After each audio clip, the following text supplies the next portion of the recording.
নমস্কাৰ প্ৰিয় দৰ্শক আমি সকলোৱে জানো যে আজিৰ পৰা হাজাৰ হাজাৰ বছৰ আগতে আমাৰ পৌৰাণিক যুগত ঋষিমুনি বা দেৱ দেৱতাসকলে কোনোবাই কিবা বেয়া কাম কৰিলে বা অধৰ্ম আচৰণ কৰিলে অভিশাপ দিছিল আৰু সেই অভিশাপৰ পৰা মুক্তি পাবলৈ বহু কষ্ট বহু তপস্যা কৰিবলগীয়া হৈছিল তেনে এক ভয়ংকৰ অভিশাপেই হেনো গান্ধাৰীয়ে দিছিল যাৰ প্ৰভাৱ আজিও বিদ্যমান বুলি বহুতে বিশ্বাস কৰে তেন্তে গান্ধাৰীৰ সেই অভিশাপৰ বাবেই আজিৰ পাকিস্তান আৰু আফগানিস্তান অশান্তিৰ জুইত জাহ গৈছে নেকি যদি হৈছে তেন্তে গান্ধাৰীয়ে কিয় নিজৰে মাতৃভূমি সদৃশ গান্ধাৰক অভিশাপ দিছিল আহক এই ৰহস্যৰ আঁৰৰ কাহিনীটো জনাৰ চেষ্টা কৰোঁ মহাভাৰত ভাৰতীয় সভ্যতাৰ এক মহাকাব্য কিন্তু ই কেৱল এক যুদ্ধৰ কাহিনী নহয় ই হ'ল মানৱীয় আৱেগ সম্বন্ধ ধৰ্ম অধৰ্ম আৰু কৰ্মফলৰ এক গভীৰ দৰ্শন মহাভাৰতৰ সেই বিনাশী যুদ্ধ কেৱল কুৰুবংশ ধ্বংসৰে যুদ্ধ নাছিল এই যুদ্ধত যি যোদ্ধাই ভাগ লৈছিল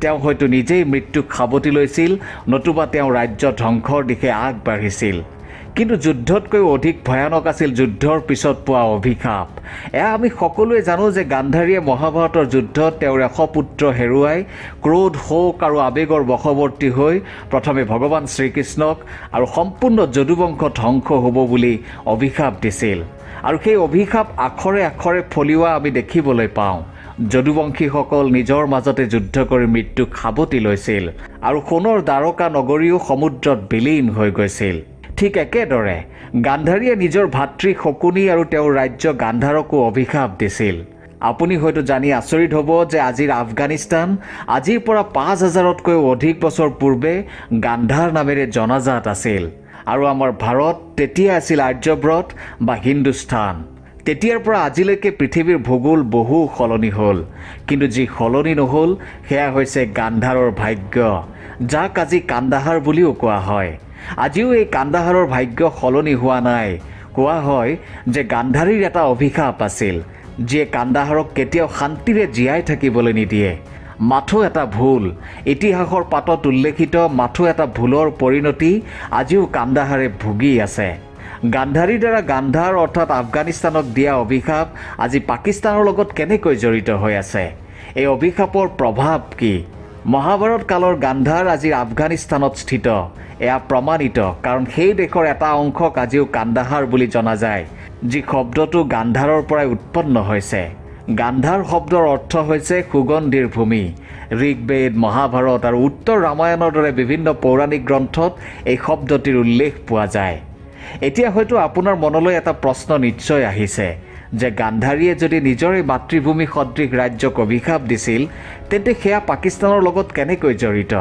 তেন্তে আপুনি জানি লওক যে আজিৰ পূব আফগানিস্তান উত্তৰ পাকিস্তান আৰু উত্তৰ পশ্চিম পাঞ্জাব এই বিশাল ভূখণ্ড তেতিয়াৰ গান্ধাৰ ৰাজ্যৰ অধীনত আছিল সেয়েহে গান্ধাৰীয়ে সেই সময়ত যি অভিশাপ গান্ধাৰ নগৰীক দিছিল সেই অভিশাপে আজিও আফগানিস্তান আৰু পাকিস্তানক শান্তিৰে থাকিবলৈ নিদিয়ে বুলি এক জনবিশ্বাস প্ৰচলিত এতিয়া গান্ধাৰীৰ অভিশাপে কেনেকৈ পাকিস্তানক শান্তিৰে থাকিবলৈ দিয়া নাই সেইটো ভালকৈ জানিবলৈ আপুনি পাকিস্তানৰ জনগাঁথনি আৰু ইতিহাসৰ বিষয়ে কিছু কথা বুজিব লাগিব কিছু কথা জানিব লাগিব যি কৰবাত নহয় কৰবাত মহাভাৰত কালৰ গান্ধাৰৰ লগত জড়িত হৈ আছে এতিয়া আপুনি প্ৰথমে মহাভাৰত কালৰ পুৰণি মানচিত্ৰখন এবাৰ ভালদৰে চাই লওক এই মানচিত্ৰখনত পশ্চিম দিশত থকা গান্ধাৰ বৰ্তমান আফগানিস্তানত আছে কিন্তু মহাভাৰতৰ সেই গান্ধাৰৰ কিছু অংশ আজিৰ পাকিস্তানৰ সৈতেও মিলি আছে বৰ্তমানৰ পাকিস্তান যদি ভালকৈ চোৱা যায় তেন্তে আপুনি গম পাব যে বৰ্তমানৰ ইছলামাবাদ হওক অথবা পেছাৱাৰে হওক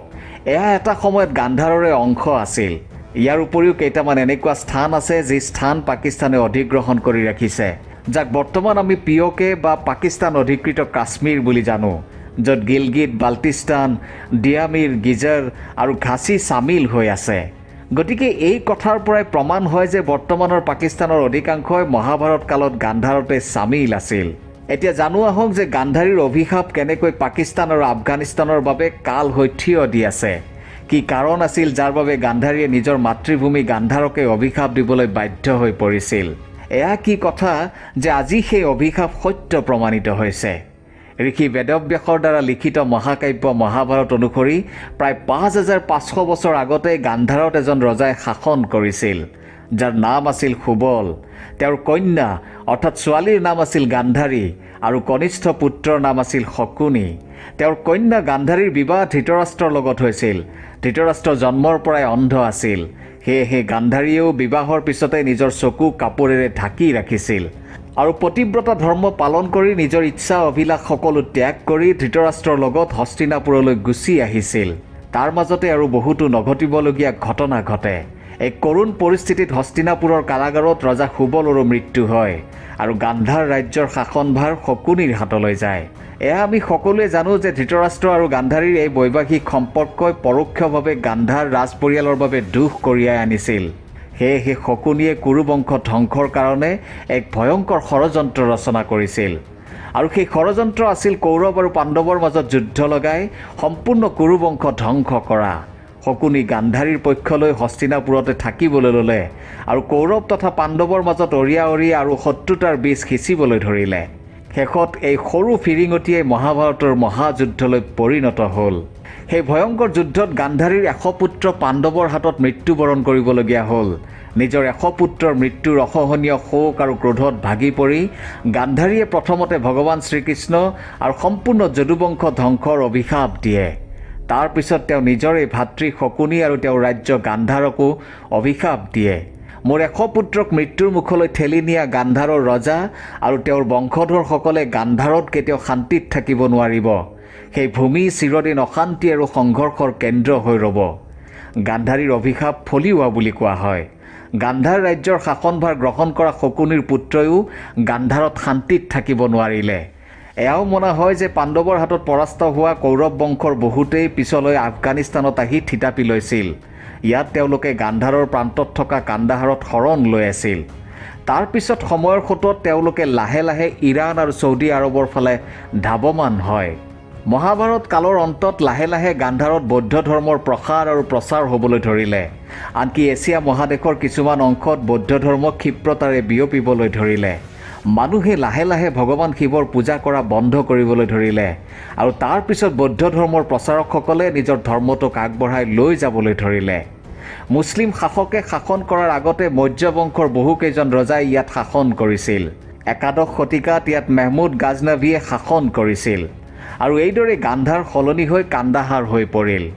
ঐতিহাসিক সাক্ষ্যমতে সেই গান্ধাৰ ৰাজ্যত বৰ্তমানৰ উত্তৰ পাকিস্তানৰো কিছু অংশ চামিল আছিল। এটা সময় এনেকুৱাও আছিল যে যেতিয়া বিশ্ববিজেতা আলেকজেণ্ডাৰ অৰ্থাৎ চিকাণ্ডাৰ আফগানিস্তানৰ দুৱাৰদলিত উপস্থিত হৈছিল। এবছৰৰ ভিতৰতে তেওঁ এণ্টালিয়া, মেছোপটামিয়া আৰু পাৰ্চিয়া নিজৰ শাসনলৈ আনিছিল। সন্মুখত আছিল আফগানিস্তান। আলেকজেণ্ডাৰে ভাবিছিল যে এয়া মাথো কেইদিনমানৰহে কাম, কিন্তু যেতিয়া তেওঁ আফগানিস্তানত প্ৰৱেশ কৰিলে তেতিয়া তেওঁৰ সকলো অংক ওলোটা হৈ পৰিল। তাত অন্তহীন যুদ্ধ আৰম্ভ হ'ল। আফগানসকলৰ সৰু সৰু সৈন্যৰ দলে আলেকজেণ্ডাৰৰ শক্তিশালী সেনাক পলাবলৈ বাধ্য কৰি পেলালে। এইদৰে প্ৰায় 3 বছৰ পাৰ হ'ল। এদিন আলেকজেণ্ডাৰৰ নামত তেওঁৰ মাতৃৰ পৰা এখন চিঠি আহিল, য'ত মাকে পুত্ৰৰ খা খবৰ লৈছিল। আলেকজেণ্ডাৰৰ দৰে এজন মহান যোদ্ধা 3 বছৰ ধৰি এখন অতি সৰু ৰাজ্যত আবদ্ধ হৈ থকাটো আচৰিত কথা আছিল। আলেকজেণ্ডাৰে চিঠিখনৰ উত্তৰত আফগানিস্তানৰ অলপ মাটি পঠিয়াই দিছিল আৰু কৈছিল, মা, এই মাটিখিনি তুমি নিজৰ ঘৰৰ আশে পাশে ছটিয়াই দিবা। আলেকজেণ্ডাৰৰ মাকেও তাকেই কৰিলে। চাওঁতে চাওঁতে কিছুদিনৰ ভিতৰতে মেচেডনিয়াৰ শান্তশিষ্ট গুণীজ্ঞানী লোকসকল নিজৰ মাজতে যুঁজিবলৈ আৰম্ভ কৰিলে আৰু এক ভয়ানক অশান্তিৰ সৃষ্টি হ'ল। সেই সময়ৰ পৰাই মুখে মুখে এটা কথা চলি আহিছে যে আফগানিস্তান হৈছে সাম্ৰাজ্যৰ কবৰস্থান। আলেকজেণ্ডাৰে পিছত আফগানিস্তান নিজৰ অধীনলৈ আনিছিল যদিও দীঘলীয়া সময়লৈকে তাত শান্তিৰে শাসন কৰিব নোৱাৰিলে। তেওঁ যিমান দিনলৈ আছিল সিমান দিনলৈ সদায় কটা মৰা বিদ্ৰোহ চলি আছিল। 19বিংশ শতিকাত এই একেই অৱস্থা ব্ৰিটিছসকলৰ লগতো হৈছিল। পৃথিৱীৰ বিভিন্ন দেশত উপনিৱেশ স্থাপন কৰিবলৈ সক্ষম হোৱা ব্ৰিটিছসকলে আফগানিস্তানত কেতিয়াও শান্তিৰে থাকিব নোৱাৰিলে। এতিয়া যেতিয়া তালিবানে আফগানিস্তান নিজৰ অধীনলৈ আনিবলৈ সক্ষম হ'ল তেতিয়াৰে পৰা গান্ধাৰীৰ সেই অভিশাপৰ চৰ্চা পুনৰ আৰম্ভ হৈছে। এয়া এক জনবিশ্বাস যে গান্ধাৰীৰ সেই অভিশাপৰ কবলৰ পৰা আফগানিস্তান এতিয়াও মুক্ত হ'ব পৰা নাই আৰু এতিয়া এই অভিশাপৰ ফল পাকিস্তানেও ভোগ কৰিবলগীয়া হৈছে বুলি বহুতেই ক'ব খোজে। সন্ত্ৰাসবাদীৰ সংখ্যা দিনক দিনে বাঢ়ি গৈ আছে। এফালে তালিবান, আনফালে বিভিন্ন জেহাদী সংগঠন, যিসকলে নিজৰ ধৰ্মক সৰ্বশ্ৰেষ্ঠ বুলি মানি মানৱতা বিৰোধী নিজ কাম কৰিবলৈ লৈছে।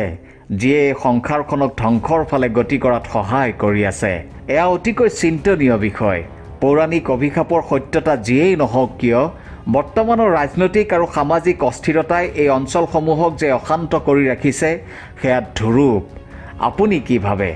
আপোনাৰ মতামত নিশ্চয় জনাব। ধন্যবাদ।